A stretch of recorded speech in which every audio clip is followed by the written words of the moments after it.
پاکستان جیسے ملک میں وہ عمران خان جیسے لوگوں کو کبھی بھی پسند نہیں کرتی. ان کے اپنے پالتو ہوتے ہیں جن کو وہ لگاتے ہیں, جن کو وہ پاور دیتے ہیں یا کرسی دیتے ہیں یا اس طرح کی چیزیں دیتے ہیں, ان کو وہ لگاتے ہیں تاکہ ہمارا اثر رسوخ اس ملک میں رہے. یہ تو کوئی چھپی یا چھپائی ہوئی بات نہیں ہے, یہ تو ساری دنیا جانتی ہے کہ انٹرنیشنل اسٹیبلشمنٹ جن لوگوں کی سپورٹ کرتی ہے پاکستان جیسے ملکوں میں, تو وہی لوگ آگے سے اس اسٹیبلشمنٹ یا ان لوگوں کا دفاع کرتے ہیں اپنے ملک میں. اس لیے ایسے لوگوں کو پاور کرسی دی جاتی ہے. تو میرا یہ کہنے کا مقصد یہ ہے کہ نواز شریف کو لایا جا رہا ہے, نواز شریف آئے گا, اس کے استقبال کی تیاریاں ہیں جو ایک دن عروج پر ہوتی ہیں, دوسرے دن زمین کے اندر گھس جاتی ہیں. لیکن اگر آپ عوام کی سطح پر چلے جاؤ تو آپ کو کوئی ایسا آدمی نظر نہیں آئے گا جو یہ کہہ رہا ہو کہ نواز شریف بہت اچھا ہے. ہر آدمی ان کو گالیاں ہی دے رہا ہے اور ان کو لانے والوں کو بھی. تو اب تو یہ ثابت بھی ہو گیا ہے کیونکہ نون لیگ کے اندر سے یہ آوازیں اٹھ رہی ہیں, ان کے اپنے جو سابقہ M P A M N A ہے وہ کہہ رہے ہیں کہ نواز شریف کے ساتھ انٹرنیشنل اسٹیبلشمنٹ بھی ہے اور پاکستانی اسٹیبلشمنٹ بھی ہے. یعنی کہ نواز شریف کی سپورٹ 4 ایجنسیاں تو کر رہی ہیں. نمبر 1 امریکہ کی CIA, برطانیہ کی خفیہ ایجنسی, انڈیا کی راہ اور اسرائیل کی موساد. یہ ایجنسیاں تو اس کے ساتھ 100% ہیں. یہ اس کو فل سپورٹ کر رہی ہیں, اس کو پاکستان میں لا کر بٹھانا چاہتی ہیں. اس کے لیے انہوں نے بہت محنت کی. عمران خان کی کرسی چھینی گئی, عمران خان کی وزارت عظمیٰ چھینی گئی.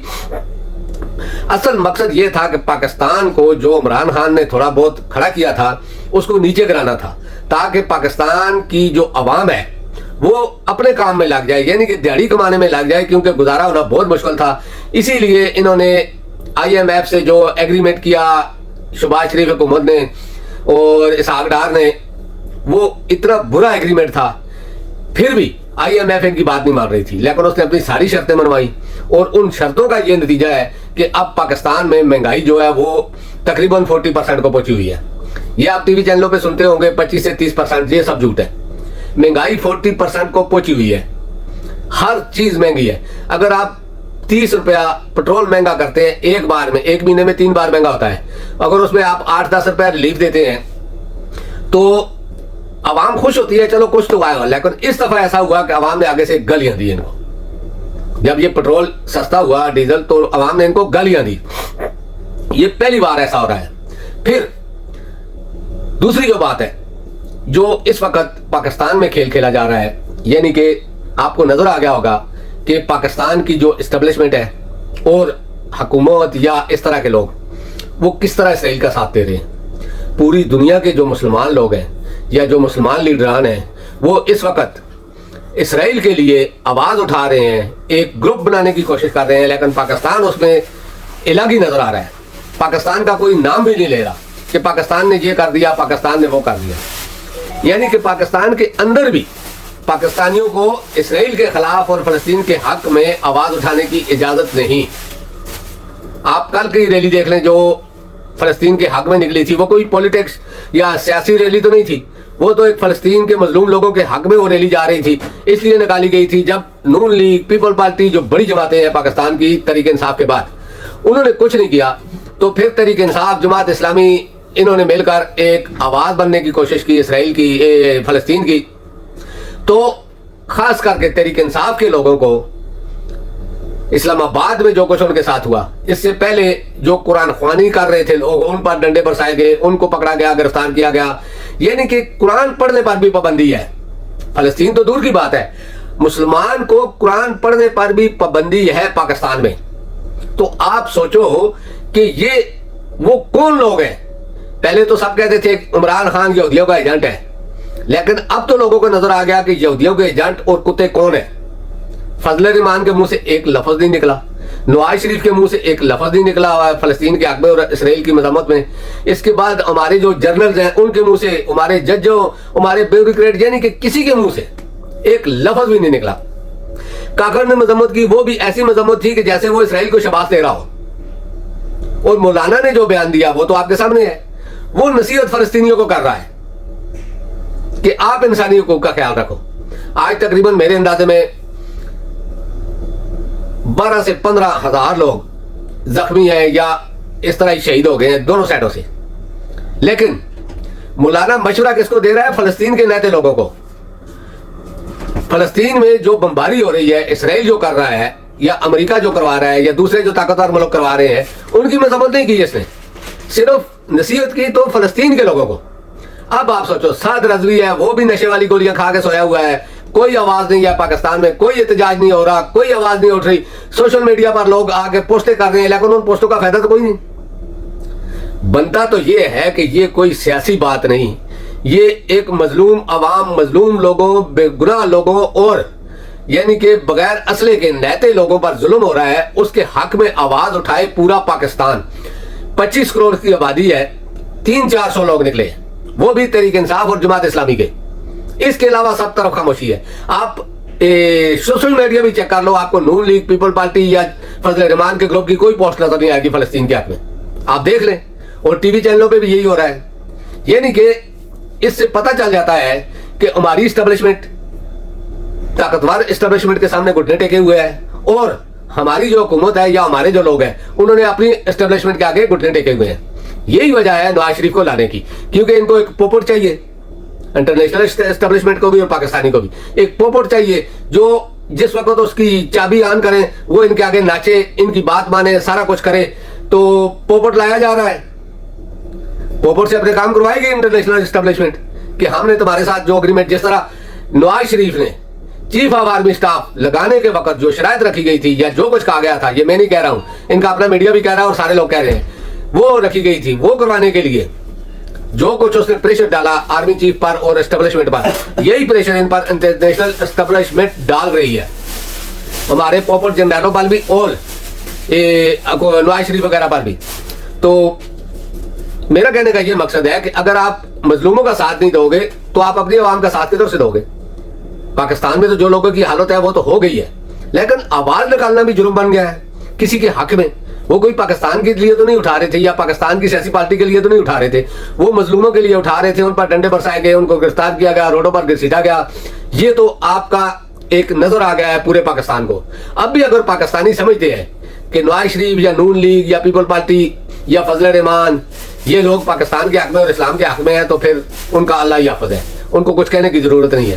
اس کے علاوہ جو جنید صفدر کی طلاق ہوئی ہے، اس میں نے کل بھی کہا تھا کہ سب سے بڑا ہاتھ تو مریم کے جادوئی گلاس کا ہے. اس کے بعد دیکھیں، اللہ کی کرنے کو کوئی ٹال نہیں سکتا. جو کچھ شریف فیملی نے عمران خان کا ساتھ کروایا تھا ریحام خان کے ذریعے، وہ ان کے گلے میں آگے پڑ گیا ہے. جنید صفدر کی بیوی نے سب نے کہہ دیا ہے کہ جنید صفدر ہم جنس پرست ہے، یعنی کہ اس کے سامنے بیوی کچھ نہیں تھی. اب یہ میں نہیں کہوں گا یا کہہ سکتا ہوں، آگے سے آپ سمجھدار ہیں کہ وہ کس قسم کا ہوگا جب اس کے سامنے اس کی بیوی کچھ نہیں تھی، بیوی کے ساتھ وہ بات نہیں کرتا تھا، یعنی کہ اس طرح کا کچھ نہیں، سوتا بھی دوسری سائڈ میں منہ کر کے سوتا تھا، کبھی اس کو دیکھا بھی نہیں. یہ ساری باتیں اس کی بیوی نے بتائی ہیں. میں تو کل کہا تھا آپ کو کہ میں آپ کو کچھ تھوڑی بہت انفارمیشن دوں گا، لیکن اصل چیز یہی ہے. تو اب تو نظر آ گیا نا کہ اللہ کی لاٹھی کیسے ہوتی ہے. انہوں نے بینظیر کی ننگی تصویریں پھینکی، اس کے بعد اپنی بیٹی بدنام ہو گئی. انہوں نے عمران خان کے خلاف ریحام اور گلالئی ان کو یعنی کہ تیار کر کے بھیجا، کتاب لکھوائی، سارا کچھ کیا، ایسی ایسی باتیں لکھوائی، اور مریم ہر جگہ پر یہ کہتی تھی. اب دیکھ لو گھر میں یہ بات ہو گئی.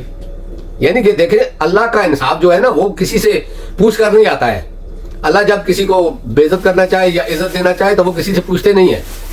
اسی لیے لوگ کہتے ہیں کہ عزت و ذلت اللہ کے ہاتھ میں ہے. آپ نے جو کرنا تھا وہ آپ کے سامنے آ رہا ہے.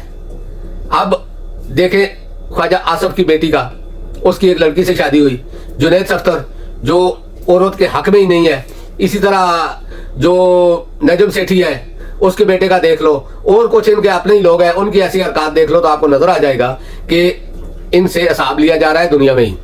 تو دوستو اب تک کے لیے اتنا ہی. انشاءاللہ نیکسٹ ویلوگ میں آپ سے ملاقات ہوگی. اللہ پاک آپ سب کو اپنی زبان میں رکھے. السلام علیکم ورحمۃ اللہ وبرکاتہ. اللہ حافظ.